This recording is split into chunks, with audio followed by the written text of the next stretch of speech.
오늘 본문에서는 바울이 예루살렘으로 향하고 있는 그 모습을 보게 됩니다. 성령의 인도에 따라 가는 그 길은 거침이 없었습니다. 하나님께서 한 번 여신 문을 닫을 자가 없듯이 성령에 매여 그 인도에 따라 가는 바울의 발걸음을 그 누구도 막을 수 없었던 것입니다. 그가 복음을 전하기 위해 가고 있는 예루살렘은 바울에게 있어서 제2의 고향이나 다름없습니다. 유대인인 바울은 오늘날의 그 튀르키예의 남동쪽에 위치해 있던 길리기아 다소에서 로마 시민권자로 태어났습니다. 그리고 바울의 부모는 일찍이 엄격한 바리새파 랍비 교육을 위해 바울을 예루살렘으로 유학시킨 것입니다. 바울은 예수님을 인격적으로 만나기 전에 사울이라 불렸습니다.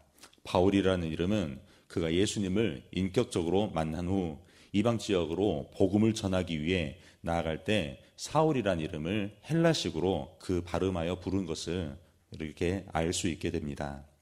아무튼 바울은 유대교를 향한 그 자신의 열성에 대해 갈라디아서 1장 15절에서 이렇게 밝혔습니다. 내 동족 가운데서 나와 나이가 같은 또래의 많은 사람보다 유대교 신앙에 앞서 있었으며 내 조상들의 전통을 지키는 일에도 훨씬 더 열성이었다고 말하고 있습니다. 그가 유대교에서 얼마나 열심히 했는지를 짐작할 수 있습니다. 그리고 바리새파 랍비 교육을 받은 후에 그리스도인들을 바울은 핍박하게 됐습니다.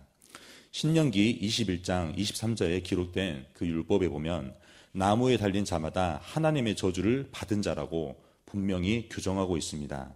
그럼에도 불구하고 그리스도인들이 십자가에서 죽은 예수를 유대인들이 민족적으로 기다려왔던 그 메시아로 하나님의 아들로 주님으로 고백하고 전파하는 것에 그 바울은 분노하지 않을 수 없던 것이었습니다. 바울은 예루살렘에 있는 그리스도인들을 핍박하는 것만으로도 부족했습니다. 그래서 다메섹으로 도망간 그리스도인들을 핍박하기 위해 예루살렘 대제사장으로부터 공문을 받아 다메섹으로 내려가기까지 하였습니다. 그리하여 바울은 여호와 하나님에 대한 유대교의 율법을 지키고 유대인 공동체의 특수성을 유지하기에 필요하다면 그리스도인들을 죽이는 일까지도 서슴지 않았던 것입니다. 그러던 바울이 다메섹에 가던 도중 회심하게 됩니다. 하늘로부터 온 밝은 빛과 함께 예수님의 음성을 듣고 눈이 멀게 됩니다. 그리고 성령 충만함으로 회복되어 예수가 하나님의 아들이심을 전파하는 인생을 살게 된다는 것입니다. 바울은 그토록 핍박하던 그리스도인을 직접 증거했습니다.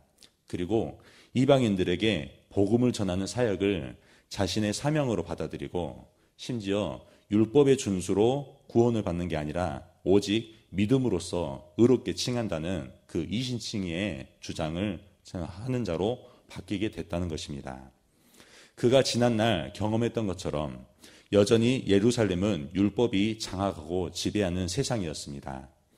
복음을 전하는 바울이 그곳으로 가는 것이 얼마나 위험한지 알기에 그를 위해 기도하는 많은 경건한 그리스도인들은 예루살렘에 올라가지 말라고 간곡히 부탁했습니다. 왜냐하면 성령께서 그들에게 바울이 예루살렘에 올라가게 되면 많은 환난과 결박을 당할 것이라고 미리 알려주셨기 때문입니다. 그러나 성령께서 바울을 예루살렘에게 올라가지 못하게 하는 것은 아니었습니다. 성령께서 알려주신 것을 상황과 환경을 보며 자의적으로 해석한 것이기 때문입니다. 그러나 바울의 해석은 달랐습니다. 사도행전 21장 13절 말씀 쉬운 성경으로 읽겠습니다. 그때 바울은 이렇게 대답했습니다. 어찌하여 그렇게 울면서 나의 마음을 아프게 하십니까? 나는 예루살렘에 묶이는 것뿐만 아니라 주 예수님의 이름을 위해 죽는 것까지도 각오하고 있습니다. 라고 이야기하고 있습니다. 바울의 해석은 고난에도 불구하고 하나님의 뜻에 순종을 하라는 그 주님의 응원으로 해석했다는 것입니다. 그렇게 해석한 이유는 바울의 그 관심사는 자신이 받는 고난이 아니라 바로 자신의 순종을 통해 주님이 하시는 일이 바울의 관심사였기 때문입니다. 바울은 성령께서 고난이 있다는 것을 미리 알려주신 것을 예루살렘에 올라가라는 응원으로 해석했습니다. 그리고 그 응원 속에서 바로 이 메시지를 읽고 있었기 때문입니다. 고난 속에서 순종하는 자를 통해 하나님이 일을 하신다. 바로 이 음성을 바울은 듣고 확신했기 때문입니다. 예수께서 십자가에 고난 당하셨던 것 같이 고난 당할 때 하나님의 말씀에 순종하는 것은 하나님께서 하나님의 일을 하시는 방법이라는 것입니다. 친히 자신의 영광을 위해 하셔서 하나님이 친히 하시는 역사라는 것입니다. 예수께서는 이 고난에 대해서 우리에게 이렇게 말씀하십니다. 요한복음 15장 18절 말씀입니다. 세상이 너희를 미워하면 너희보다 먼저 나를 미워한 줄을 알라. 너희가 세상에 속하였으면 세상에 자기의 것을 사랑할 것이나 너희는 세상에 속한 자가 아니요 도리어 내가 너희를 세상에서 택하였기 때문에 세상이 너희를 미워하느니라 라고 말씀하십니다. 우리는 이미 구원받았습니다. 그러나 아직 우리가 예수를 죽인 그 세상과 동일한 세상에서 살아가고 있기 때문에 우리는 여전히 고난을 받는다는 것입니다. 그러므로 예수를 죽인 세상에서 그리스도인으로 살아가려면 우리는 필연적으로 고난받는 삶을 살 수밖에 없다는 것입니다. 그러나 예수님께서는 이렇게도 말씀하셨습니다. 요한복음 16장 33절 말씀입니다. 이것을 너희에게 이르는 것은 너희로 내 안에서 평안을 누리게 하려 함이라. 세상에서는 너희가 환난을 당하나 담대하라. 내가 세상을 이기었노라 라고 말씀합니다. 예수께서는 십자가의 고난 속에서 죽으셨지만 또 3일 만에 부활하셔서 그 사망 권세를 이기시고 자신을 죽인 세상을 이기셨습니다. 그러므로 세상에 주는 그 고난의 독소까지 제거하셨다는 것입니다. 그러므로 불신자 때 받은 고난과 예수 믿고 난 이후에 받은 그 고난은 그 질이 완벽하게 다르다는 것입니다. 마태복음 5장 10절 말씀입니다. 의를 위하여 박해를 받는 자는 복이 있나니 천국이 그들의 것임이라. 나로 말미암아 너희를 욕하고 박해하고 거짓으로 너희를 거슬러 모든 악한 말을 할 때에는 너희에게 복이 있나니 기뻐하고 즐거워하라. 하늘에서 너희의 상이 큼이라. 너희 전에 있던 선지자들도 이같이 박해하였느니라 라고 말씀합니다. 불신자에게 고난은 형벌입니다. 저주입니다. 그러나 예수를 믿는 우리에게 고난은 우리가 예수 안에 속한 복된 신분이라는 그 선포라는 것을 우리가 알아야 되겠습니다. 바울은 그리스도인이기 때문에 받는 고난의 가치를 이렇게 표현했습니다. 골로새서 1장 24절 말씀 메시지 성경으로 읽겠습니다. 이 감옥에 여러분이 아니라 내가 갇혀 있는 것이 얼마나 감사한지 모릅니다. 이 세상에는 우리가 받아야 할 고난이 많습니다. 그것은 그리스도께서 겪으신 것과 같은 고난입니다. 나는 교회가 겪는 이 고난에 참여할 기회를 기꺼이 환영합니다. 나는 이 교회의 일꾼이 되어 이 고난을 순전한 선물로 받았습니다. 그것은 나로 하여금 여러분을 섬기고 온전한 진리를 전하게 하시려는 하나님의 방법이었습니다. 라고 고백하고 있습니다. 그리스도인이기 때문에 당하는 고난은 감사할 일이며 환영할 일이며 순전한 선물이라는 것입니다. 그 이유는 우리 그리스도인들이 받는 고난은 다만 우리에게 고통을 주며 골병을 들게 하는 것이 아니라는 것입니다. 구원이 필요한 사람에게 복음이 영광이 흘러가게 하는 하나님의 방법, 우리를 통로로 쓰시는 방법이라는 것입니다. 그러나 우리의 현실은 고난 중에 하나님께 순종하기보다는 고난을 해결하려는 데 더 열심히 있다는 것입니다. 그 이유는 우리 안에 숨막히는 불안이 있기 때문입니다.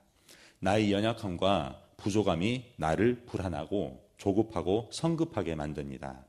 무지중에 내가 받은 구원이 취소될까 봐 무언가를 해야만 불안에서 벗어날 수 있다는 그 강박이 우리를 삼켜버린다는 것입니다. 그렇게 불안에 매여 위태롭게 이 시대를 살아간 우리에게 성경은 오늘 이렇게 말씀하십니다. 로마서 5장 1절 말씀입니다. 그러므로 우리가 믿음으로 의롭다 하심을 받았으니 우리 주 예수 그리스도로 말미암아 하나님과 화평을 누리자. 또한 그로 말미암아 우리가 믿음으로 서 있는 이 은혜에 들어감을 얻었으며 하나님의 영광을 바라고 즐거워하느니라. 다만 이뿐 아니라 우리가 환난 중에도 즐거워하나니 이는 환난은 인내를, 인내는 연단을, 연단은 소망을 이루는 줄 알미로라 라고 말씀하고 있습니다. 고난을 마주한 우리가 겪는 불안에 대한 하나님의 대답은 바로 우리가 믿음으로 의롭게 여김을 받았다는 것입니다. 우리의 행위와 열심에 따라 우리가 의롭게 된 것이 아니라 여전히 나를 사랑하는 자녀로 대하시는 그 하나님 아버지께서 지금 이 시간에도 저와 여러분을 여전히 믿어주시고 의롭게 여기셔서 우리는 이제 구원받은 자답게 살아도 된다는 그 사실을 우리에게 알려주시기 때문입니다. 너를 지으셔서, 그리고 나를 지으셔서, 우리를 지으셔서 이 땅에 태어나게 하신 창조주 하나님 아버지를 기억하라는 것입니다. 결론입니다. 고난당할 때 하나님의 평강이 그리스도 예수 안에서 우리의 마음과 생각을 지키신다는 그 사실을 기억하시기 바랍니다. 그리고 하나님이 우리에게 어떻게 이르시고 대하셨는지를 기억하시기 바랍니다. 하나님께서는 우리에게 행하신 그 일을 바로 두 가지로 우리에게 말씀하십니다. 하나는 인내이고 나머지 하나는 용서입니다. 인내는 상대방이 나에게 하는 그 역할에 대해서 포기하지 않는 것입니다. 그리고 용서는 나에 대한 상대방의 역할을 계속하게 하는 것입니다. 나에 대해서 아버지의 역할을 포기하지 않으시는 그 하나님의 인내와, 그리고 내가 하나님의 자녀로서 계속 살아가도록 하시는 하나님의 용서를 우리가 기억할 수 있다는 것입니다. 그리하여서 우리가 성령 안에 매인 인생임을 알아갈 때 비로소 우리는 성령 충만함으로써 오늘을 내게 주어진 현실을 살아갈 수 있다는 것입니다. 그리하여 오늘도 내게 주어진 역할에 충성하시기 바랍니다. 내가 어떠한 상황과 처지에 있던 간에 결코 우연이 아님을 하나님께서 계획하시고 예비하시고 심지어 그리스도의 피로 나를 구원하셔서 오늘을 있게 하신 그 삶을 우리가 알아야겠습니다. 그렇게 어깨를 펴고 고개를 들고 한 걸음씩 나아갈 때 바울에게 임한 그 하나님의 은혜가 지금 오늘을 살고 있는 우리에게도 함께함을 경험하는 놀랍고 복 있는 인생을 사시는 오늘이 되시기를 주님의 이름으로 축원합니다. 아멘. 우리 함께 기도하시겠습니다.